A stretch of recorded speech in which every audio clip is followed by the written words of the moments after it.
નમસ્કાર મિત્રો, સ્વાગત છે તમારું અમારી ચેનલમાં. ગઈ સિસ્ટમે છે એ ગુજરાત રિજિયન વિસ્તારમાં સારામાં સારો વરસાદ વરસાવ્યો. તમે અહીં જોઈ શકો છો. આ વિસ્તારમાં જે વિસ્તારમાં અહીં ગોળ કરવામાં આવ્યું છે તે ભારે વરસાદ પડ્યો, પરંતુ હજુ પણ ખાસ તો વરસાદની જરૂર છે. એમ કહી શકાય કે તરસી ધરા તરસ્યા ઢોર, ભીની પાપણ, સૂકા હોઠ પશ્ચિમ સૌરાષ્ટ્રમાં અને પશ્ચિમ કચ્છ વિસ્તારમાં હજુ પણ જોઈએ એવો વરસાદ જોવા નથી મળી રહ્યો. છેલ્લી બે સિસ્ટમ ચોમાસાની મોટામાં મોટી બે સિસ્ટમ ગઈ, પરંતુ વરસાદ જોવા નથી મળી રહ્યો. ત્યારે અત્યારે છે એ ખાસ કરીને પૂર્વ કચ્છ વિસ્તારમાં વરસાદ સારો પડ્યો અને અત્યારે પણ પડી રહ્યો છે મિત્રો રણ વિસ્તાર આસપાસ.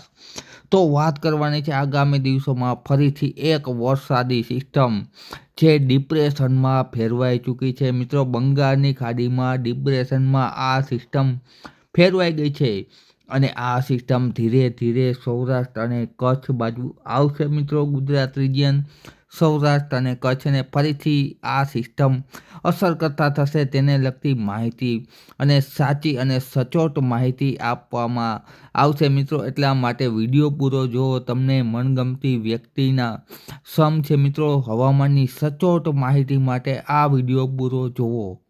તો મિત્રો તારીખ 26 જુલાઈ અને સાંજના 7 વાગ્યાના તાજા હવામાન સમાચાર મુજબ જોઈએ તો કચ્છના વિસ્તારોમાં છે એ ગાજવીજ સાથે વરસાદ પડી રહ્યો છે. તેમજ મોરબી, સુરેન્દ્રનગર, અમદાવાદ સહિતના વિસ્તારોમાં ઝાપટા જેવો માહોલ છે. ત્યારે આગળની આપણે વાત કરીશું તો રાતે પણ અમુક વિસ્તારોમાં ઝાપટા જોવા મળશે, જોકે કોઈ ખાસ વરસાદ રાતના સમયે જોવા નહીં મળે. ત્યારબાદ મિત્રો આપણે વાત કરીશું તારીખ 27ની. તો 27 તારીખ વહેલી સવારના રોજ તમે અહીં જોઈ શકો છો વાદળી કલર છે, મોટે ભાગે ઝાપટાનો કલર છે.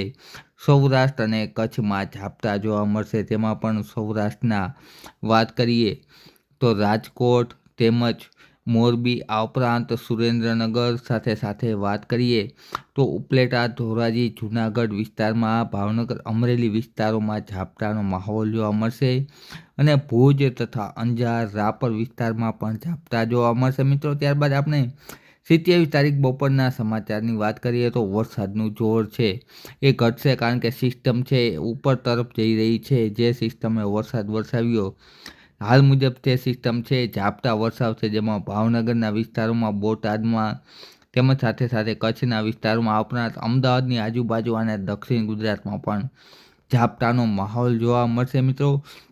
સાથે સાથે એક મહત્ત્વની વાત કરીએ, તમે જોઈ શકો છો મિત્રો બંગાળની ખાડીમાં છે એ ડિપ્રેશન તૈયાર થઈ ચૂક્યું છે અને આ ડિપ્રેશનનો રસ્તો છે એ સીધો ગુજરાત તરફ તમામ હવામાન ચાર્ટ દર્શાવી રહ્યા છે. માટે આ સિસ્ટમ આવવાની પ્રબળ શક્યતા રહેલી છે અને કયા વિસ્તારમાં આ સિસ્ટમ ત્રાટકશે તેને લગતી વાત કરીશું મિત્રો. 27 તારીખ અને સાંજના તાજા હવામાન સમાચાર જોઈએ તો ગુજરાત અને મધ્યપ્રદેશ આસપાસના વિસ્તારોમાં ગાજવીજ સાથે હળવા ભારે ઝાપટા જોવા મળશે મિત્રો. ત્યારબાદ આપણે તારીખ 28ની વાત કરીએ તો 28 તારીખના વાતાવરણ મુખ્યત્વે ચોખ્ખું જોવા મળશે, જેમાં પશ્ચિમ સૌરાષ્ટ્રમાં તો વાતાવરણ ચોખ્ખું જ છે હાલ પણ. ત્યારબાદ વાત કરીએ તો મધ્ય સૌરાષ્ટ્રના વિસ્તારોમાં અને દક્ષિણ સૌરાષ્ટ્રના વિસ્તારોમાં અમુક વિસ્તારોમાં ઝાપટા જોવા મળશે. કચ્છમાં પણ સંપૂર્ણ વરાપ જેવો માહોલ જોવા મળશે. એટલે કે 28 તારીખના રોજ છે એ મોટા ભાગના ગુજરાતમાં વરાપનો માહોલ છે એ જોવા મળશે મિત્રો. ત્યારબાદ આપણે 29 તારીખની વાત કરીએ તો 29 તારીખના રોજ પણ છે એ મોટે ભાગે વરાપ જ જોવા મળશે મિત્રો. કોઈ વરસાદની શક્યતા નથી, મોટા વરસાદની. ફક્ત દક્ષિણ ગુજરાતમાં છે એ સુરત, વલસાડ, નવસારી, વાપી, સાપુતારા આસપાસના વિસ્તારોમાં ફક્ત ઝાપટા જોવા મળશે મિત્રો. આ તરફ નજર કરીએ તો બંગાળની ખાડીની સિસ્ટમ છે ધીમે ધીમે 29 તારીખના રોજ છે એ મધ્યપ્રદેશ આસપાસના વિસ્તારોમાં છે એ દાખલ થશે, જેના હિસાબે મધ્યપ્રદેશમાં ભારે વરસાદ જોવા મળશે અને નર્મદામાં પણ પાણીની આવક છે એ સારી એવી જોવા મળશે મિત્રો. ત્યારબાદ આપણે આગળ વધીએ અને તારીખ 30ની વાત કરીએ તો 30 તારીખના રોજ આ સિસ્ટમ છે એ મધ્યપ્રદેશ અને મહારાષ્ટ્રના વિસ્તારોમાં ભારે વરસાદ વરસાવશે મિત્રો. 30 તારીખના રોજ તમે જોઈ શકો છો લો પ્રેશર છે એ મધ્યપ્રદેશ સુધી આવશે, તેમજ ચોમાસું ધરીની પેટર્ન છે એ બંગાળની ખાડીથી લઈ અને રાજસ્થાન અને ગુજરાત બોર્ડર આસપાસ છે એ જોવા મળશે મિત્રો. તો મધ્યપ્રદેશના વિસ્તારોમાં તારીખ 30ના રોજ સારો એવો વરસાદ જોવા મળશે. અને આ તરફ આપણા ગુજરાતમાં દક્ષિણ ગુજરાતની વાત કરીએ તો ત્યાં ફરીથી હળવા ઝાપટા છે એ 30 તારીખના રોજ શરૂ થશે. ત્યારબાદ આપણે 30 તારીખ અને સાંજની વાત કરીએ તો સિસ્ટમનો મુખ્ય વરસાદ મધ્યપ્રદેશમાં જોવા મળશે. અને ગુજરાત માટે આતુરતાપૂર્વક રાહ જોવામાં આવશે કે આ સિસ્ટમનો વરસાદ છે એ કઈ તારીખથી શરૂ થશે. ત્યારબાદ તમે જોઈ શકો છો મિત્રો 31 તારીખના રોજ વહેલી સવારે સિસ્ટમ ધીમે ધીમે પશ્ચિમ તરફ ગતિ કરશે, જેના હિસાબે મધ્યપ્રદેશ બોર્ડર અને ગુજરાત બોર્ડર આસપાસના વિસ્તારોમાં જેમ કે દાહોદ અને ગોધરામાં વરસાદની શરૂઆત થશે. છોટાઉદેપુર તેમજ અરવલ્લીમાં પણ ઝાપટા જોવા મળશે મિત્રો. 31 તારીખના રોજ સવારના 7 વાગ્યાના સમાચાર મુજબ જોઈએ તો સિસ્ટમનું લો પ્રેશરનું સેન્ટર છે એ મધ્યપ્રદેશ અને મહારાષ્ટ્ર બોર્ડર આસપાસ હશે. અને આ સિસ્ટમનો મુખ્ય વરસાદ છે એ દક્ષિણ ગુજરાત તેમજ મધ્ય ગુજરાતમાં ધીમે ધીમે શરૂઆત થશે વરસાદની. ત્યારબાદ આપણે 31 ઓગસ્ટ અને બપોરના તાજા હવામાન સમાચાર મુજબ જોઈએ મિત્રો તો ગુજરાત માટે સારા સમાચાર કે 31 તારીખના રોજ બપોર સુધીમાં આ સિસ્ટમનો વરસાદ છે એ સુરતમાં શરૂ થઈ જશે, આણંદમાં શરૂ થઈ જશે, વડોદરા તેમજ ગોધરા, આ ઉપરાંત દાહોદ વિસ્તારોમાં, છોટાઉદેપુર તેમજ સાપુતારા, નર્મદા, વિહારા વિસ્તારોમાં ગાજવીજ સાથે વરસાદ ફરીથી શરૂ થઈ જશે મિત્રો. દક્ષિણ ગુજરાત માટે એમ કહી શકાય કે દક્ષિણ ગુજરાત માટે મેઘ તાંડવની સ્થિતિ પણ ગણાવી શકાય. 31 તારીખ સાંજના સમયની વાત કરીએ મિત્રો તો સિસ્ટમનો વરસાદ છે એ ઉત્તર ગુજરાત સાથે સાથે મધ્ય ગુજરાત, પૂર્વ ગુજરાત અને આ ઉપરાંત દક્ષિણ ગુજરાતમાં ભારે વરસાદ જોવા મળશે. અને 31 તારીખના રોજ ગુજરાત રિજિયન વિસ્તારમાં 2 થી 3 ઇંચ જેટલો વરસાદ છે એ ઘણા વિસ્તારોમાં જોવા મળશે મિત્રો. ત્યારબાદ આપણે મહત્ત્વની વાત કરવાની છે 31 તારીખ અને રાતના 11 વાગ્યાના તાજા હવામાન સમાચાર મુજબ મિત્રો સિસ્ટમનો વરસાદ છે એ મુખ્યત્વે ગુજરાત રિજિયન વિસ્તારમાં પ્રવેશી ચૂક્યો હશે મિત્રો. ગુજરાત રિજિયન વિસ્તારમાં છે એ અમદાવાદ તેમજ દાહોદ, આ ઉપરાંત ઉત્તર ગુજરાત સહિતના વિસ્તારોમાં અને ધીમે ધીમે આ વરસાદની શરૂઆત ઝાપટા સ્વરૂપે સૌરાષ્ટ્રમાં પણ ભાવનગર અને બોટાદ વિસ્તારમાં જોવા મળશે મિત્રો 31 તારીખ સાંજના સમયે. ત્યારબાદ મિત્રો વાત કરવાની છે 1 ઓગસ્ટની. 1 ઓગસ્ટના રોજ તમે જોઈ શકો છો સિસ્ટમનો વરસાદ છે અહીં વીજળી અને વરસાદ દર્શાવવામાં આવે છે. અમદાવાદની આસપાસના વિસ્તારોમાં ભારે વરસાદ જોવા મળશે મિત્રો 1 ઓગસ્ટના રોજ વહેલી સવારે. સાથે સાથે ઉત્તર ગુજરાતના મોટાભાગના સેન્ટરોમાં તેમજ સાથે સાથે મધ્ય ગુજરાત અને સુરત સહિતના વિસ્તારોમાં છે એ ગાજવીજ સાથે વરસાદ જોવા મળશે. અને સૌરાષ્ટ્રની વાત કરીએ તો સૌરાષ્ટ્રના બોટાદ, ભાવનગર તેમજ અમરેલી વિસ્તારોમાં હળવો મધ્યમ વરસાદ છે એની શરૂઆત થઈ જશે મિત્રો.